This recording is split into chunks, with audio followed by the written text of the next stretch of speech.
Assalomu alaykum hurmatli do'stlar. Xudo xolasa bugungi reklamamiz Lacetti 1.8 bo'ladi. Az egalari bilan gaplashib, ma'lumotlarni bilib olamiz. Ma'lumotlarni aytib o'tasiz. Assalomu alaykum. Lacetti 2012-yil. Rangi qora svet.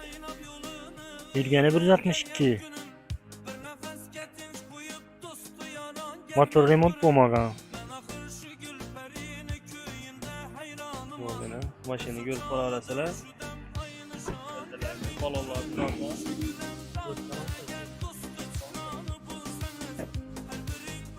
sizlarni ham ko'rarasizlar. Bir dana ketib, tozalab olsa bo'ladi.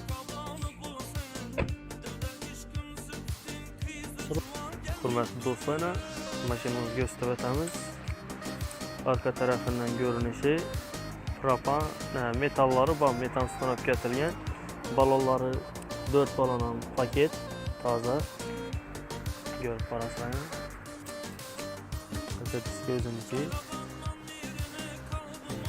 elde tarafından görünüşü. İşlerini bir qator gösterib o'tdik.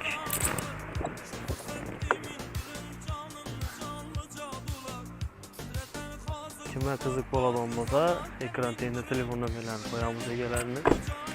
Bemalol bog'lanib, telefon urib, ma'lumotlarni so'rab, hozir mana shuning uchun ko'rib qolarasizlar, mashinani gösterib o'tdik. Hammaga rahmat. Bizdan kelishni davom etaverasizlar. Reklamalar, videolar bo'lsa, bemalol murojaat qilaverasizlar. Bahosi 75 milyon. Kimga qiziq bo'ladigan bo'lsa, kelishiladigan yeri bor. Telefon nomerlarini pastda ko'p-ko'pmiz. Bemalol telefonni bog'lanaverasizlar. Ko'rib turganlar hammaga katta rahmat.